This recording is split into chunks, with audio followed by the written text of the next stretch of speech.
ഇച്ചിരി കറിവേപ്പിലയും പിന്നെ നമ്മൾ ഇതും ഒക്കെ കൂട്ടിയിട്ടും.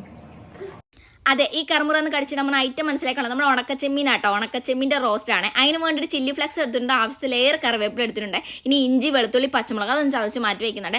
കായപ്പൊടി വേണം, മുളക് പൊടി വേണം, ആവശ്യത്തിലുള്ള ഉപ്പ് വേണം കേട്ടോ. ഇനി മെയിനായിട്ട് വേണ്ട ഉണക്കച്ചെമ്മീനാട്ടോ. അപ്പോൾ ഞാനത് കഴുകി വാരി വെച്ചിട്ടുണ്ടായിരുന്നു കേട്ടോ. ഇനി എന്നിട്ട് ഉണക്കി എടുത്തതാണ്. അതിൻ്റെ തലയും വാലും ഒക്കെ ഒന്ന് കളഞ്ഞെടുത്തിരിക്കും കേട്ടോ. ഇതൊന്ന് ചട്ടിക്കകത്തിട്ടൊന്ന് ചൂടാക്കി എടുക്കുന്നുണ്ട് കേട്ടോ. ഒന്നാമത്തെ കാര്യം അതൊന്ന് മുരിഞ്ഞ് കിട്ടാനും അതുപോലെ തന്നെ അതിൻ്റെ അകത്തുള്ള അഴുക്കും പൊടിയൊക്കെ അടിയിലോട്ടൊന്ന് ആവാനും വേണ്ടിയിട്ടാട്ടോ. അപ്പോൾ ഇങ്ങനെ ചെയ്യുവാണെങ്കിൽ നമുക്ക് ചെമ്മീൻ നല്ല വൃത്തിക്ക് കിട്ടും കേട്ടോ. അപ്പം അങ്ങനെ ഒന്ന് റോസ്റ്റ് ചെയ്തെടുത്ത് മാറ്റി വെക്കുന്നുണ്ട്. ഇനി ആവശ്യത്തിനുള്ള എണ്ണ ഒഴിച്ച് കൊടുക്കുന്നുണ്ട് കേട്ടോ. ഒരുപാട് എണ്ണ വേണ്ട കേട്ടോ. ഒരുപാട് എണ്ണയിലിട്ട് മൊരിച്ചെടുക്കേണ്ട ആവശ്യമില്ല.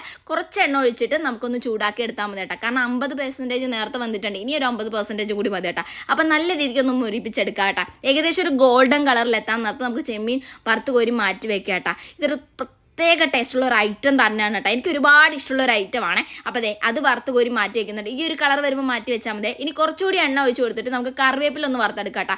നിങ്ങളുടെ കയ്യിൽ ഏറെ കറിവേപ്പില ഉണ്ടെങ്കിൽ അത് ചേർത്ത് കൊടുക്കാം കേട്ടോ. ഇപ്പോൾ ഇവിടെ ഉള്ളതാണ് ഞാൻ ചേർത്ത് കൊടുക്കണം. കറിവേപ്പില എത്ര ചേർത്താലും ഒരു ടേസ്റ്റ് ആട്ടോ. ഇതിനകത്ത് കറിവേപ്പില തിന്നാൻ എനിക്ക് ഭയങ്കര ഇഷ്ടമാട്ടോ.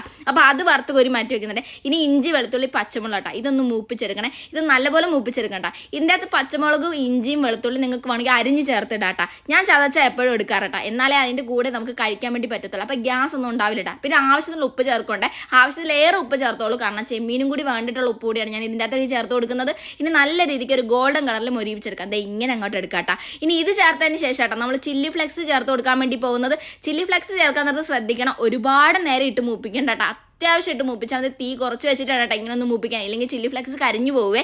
ഇനി കുറച്ച് മുളക് പൊടി കേട്ടോ, ഒരു കളറിന് വേണ്ടിയിട്ടാ, ഒരു പേരിന് ഇട്ട് കൊടുത്താൽ മതി. ചില്ലി ഫ്ലെക്സിന് ഓൾറെഡി എരിവുണ്ട് കേട്ടോ, പിന്നെ നമ്മുടെ പച്ചമുളകിനും എരിവുണ്ട്. അപ്പോൾ അത് നോക്കിയിട്ട് ചേർത്താൽ മതി കേട്ടോ. ഞാനിപ്പോൾ കാശ്മീരി ചില്ലിയാണ് ചേർത്ത് കൊടുത്തത്. ഇനി നമ്മൾ വറുത്ത് പൊരിച്ച ചെമ്മീനും അതുപോലെ തന്നെ കറിവേപ്പിലും കൂടി ചേർക്കാം.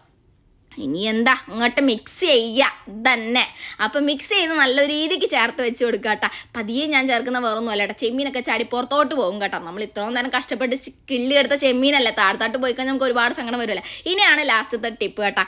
ഇത് നമ്മുടെ കായപ്പൊടി കേട്ടോ. കായോ അല്ലെങ്കിൽ കായപ്പൊടി ആണെങ്കിലും ചേർത്ത് കൊടുക്കട്ടോ. ഇത് ഏറെ ചേർത്ത് കൊടുത്തേ കേട്ടോ. അത് അത്രയും ചേർത്ത് അത്രയും ടേസ്റ്റാണ്. അതുപോലെ തന്നെ നമ്മുടെ ചെമ്മീൻ നല്ലപോലെ ഇരിക്കുകയും ചെയ്യും കേട്ടോ. ഇത് ഉണ്ടാക്കി വെച്ച് കഴിഞ്ഞാൽ ഏകദേശം 1 വർഷം വരെ ഇരിക്കാനുള്ള ഇതുണ്ട് കേട്ടോ. പക്ഷെ 1 വർഷമൊന്നും ഇരിക്കില്ല, ഒരു ദിവസം ഇരുന്ന കഷ്ടിച്ച് അത്ര തന്നെ കേട്ടോ. ഞങ്ങളുടെ സാധനം എന്തായാലും തീർന്നിട്ടുണ്ട്. നിങ്ങൾ എന്തായാലും മസ്റ്റായിട്ട് ചെയ്ത് നോക്കണം കേട്ടോ.